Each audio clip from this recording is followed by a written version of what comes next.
tous, j'espère que vous avez passé une bonne semaine. Cette semaine, la vidéo, ça va être consacrée à la GSR 12V-15FC de chez Bosch. Donc il s'agit d'une visseuse à mandrin amovible. Donc il existe toute une gamme d'accessoires, de mandrins qui vont dessus. On va vous présenter tout ça, puis ensuite on fera quelques essais de mise en situation. Allez, c'est parti! Alors comme toujours, c'est livré dans une L-Box, elles sont compatibles entre elles.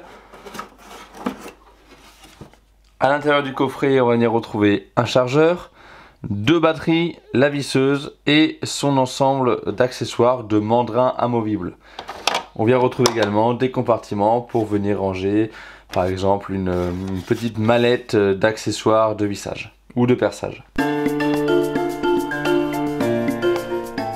Donc comme d'habitude chez Bosch, une petite visseuse avec les batteries intégrées à la poignée. Donc là c'est une batterie 2 ampères. On rappelle que chez Bosch jusqu'à 3 ampères et demi elles ont cette forme là. Au-delà donc la 4, la 5 et la 6 ampères, on va avoir une base un peu carrée. Donc on vient mettre en place la batterie. Ici on retrouve l'indicateur de niveau de batterie. Donc il suffit pour ça de mettre la visseuse en route. Et l'indicateur se met à éclairer. Là il reste une barre sur 3. Donc on mettra tout à l'heure pour les essais une batterie qui est chargée. On vient retrouver le sélecteur de couple, donc deux positions, la 1 et la 2.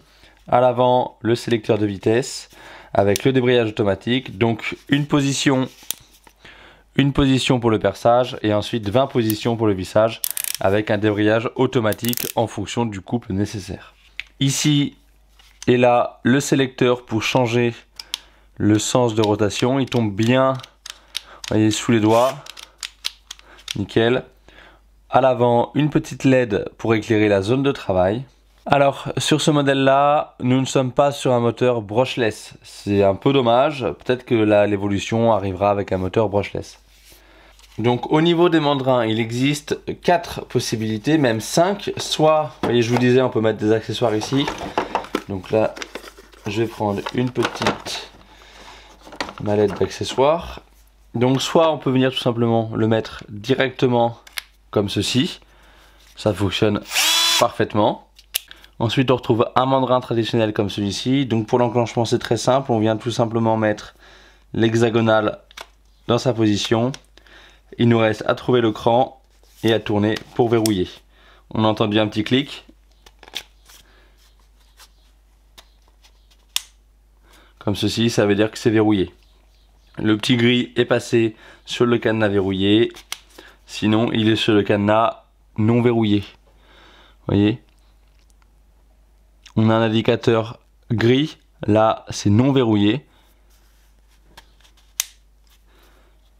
L'indicateur gris sur le verrouillé, il est plus dans le cadenas ouvert. Donc là, c'est bon, notre mandrin est verrouillé. À partir de là, on va pouvoir s'en servir pour du vissage, du dévissage et surtout, c'est le mandrin pour les mèches et forêts traditionnelles. Donc pour le serrage dans le mandrin. Ensuite, on a ce mandrin tout plat qui est en fait un mandrin à raccord rapide. Une fois que c'est verrouillé, on a juste à venir mettre en place comme ceci, tirer la petite bague noire vers l'arrière, on enclenche et là c'est verrouillé. Pareil pour retirer, et ce qui nous permet de changer d'embout rapidement. Voilà. Il existe aussi des embouts de perçage, enfin des mèches avec ce petit hexagonal au bout. Donc ensuite on va venir retrouver le renvoi d'angle. Le renvoi d'angle, on vient tout simplement le verrouiller dans sa position. On clique, on est verrouillé. Donc là l'angle du renvoi est défini. Ok, il tient très bien, il n'y a pas de problème. Et ça, il n'y a pas beaucoup de marques qui le font, j'en connais pas d'autres, mais peut-être que je me trompe. Il suffit de venir tirer vers l'avant et on peut changer l'angle du renvoi. Donc là, il va vers la gauche par rapport à la visseuse. Et là, il va vers la droite par rapport à la visseuse. Ça, c'est très bien. Autre particularité, bien entendu, on peut venir fixer les autres accessoires dessus sans problème. Ok, donc là, j'ai mis l'adaptateur rapide dessus. Et voilà. Ok, peut tout simplement aussi imaginer de venir faire un perçage en angle. Donc on vient mettre le mandrin traditionnel dessus et on peut venir faire notre perçage en angle. Donc ça c'est vraiment très pratique. Et enfin, dernier accessoire qui est non négligeable, c'est l'excentrique. C'est-à-dire qu'on va venir excentrer par rapport à l'axe de la perceuse. Donc je vous montre, je l'installe.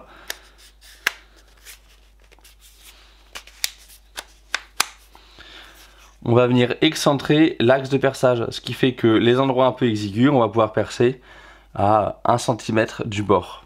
Ça, de la même manière que le renvoi d'angle, on peut changer l'angle de vissage. D'accord? Allez, maintenant que la présentation de la visseuse est faite, on va pouvoir passer à quelques essais. On va faire des essais en perçage, des essais en vissage, voir la dimension des vis qu'on peut envoyer avec cette visseuse là.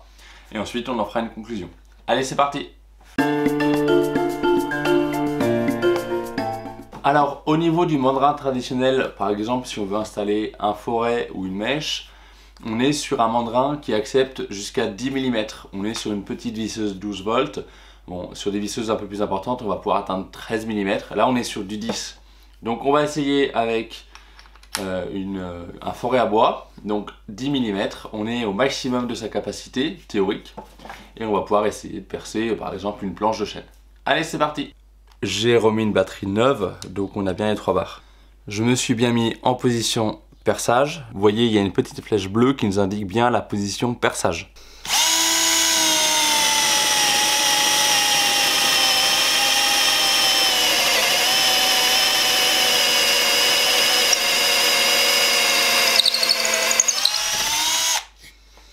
Donc là, on vient de faire un perçage d'à peu près 5 cm. Le dégagement des copeaux se fait bien. On voit bien qu'en fin de perçage, elle force un peu. Mais bon, ça reste une petite 12 volts.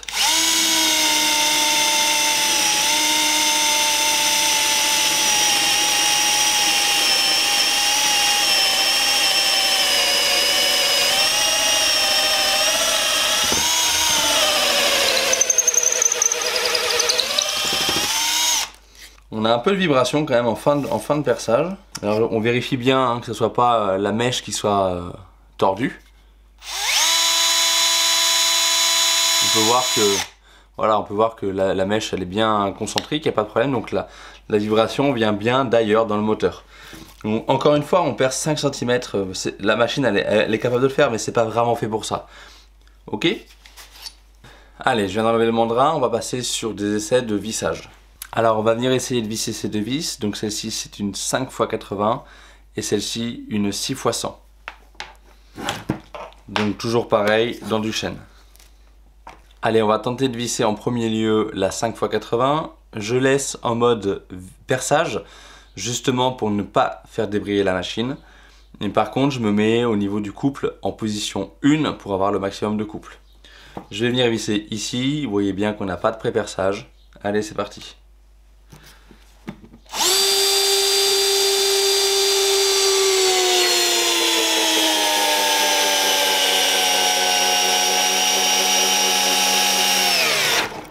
Allez, on va visser l'autre. Je change de Torx.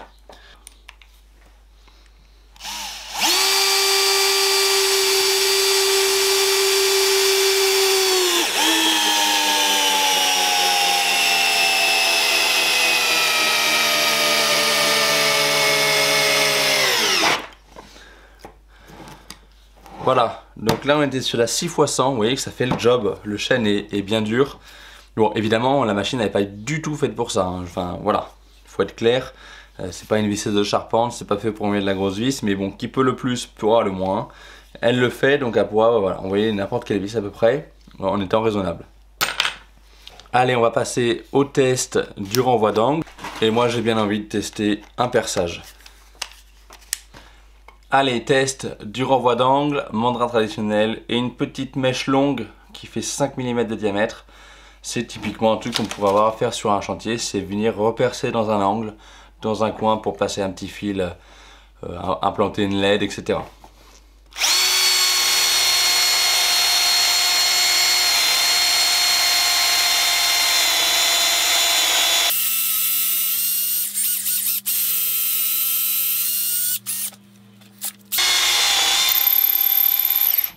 Voilà, je viens de traverser. Voilà, la poignée de la visseuse et la forme de la visseuse permettent quand même d'avoir à une main assez de puissance pour venir pousser la mèche dedans. Allez, on va finir avec l'excentrique. L'excentrique qui a lui-même un petit raccord hexagonal rapide. Hop, TX20, c'est parti. Donc ça pourrait typiquement être la situation de devoir venir mettre une vis ici. Donc pour ça, on va sélectionner l'angle de vissage. Donc celui-ci, ça paraît d'être pas mal.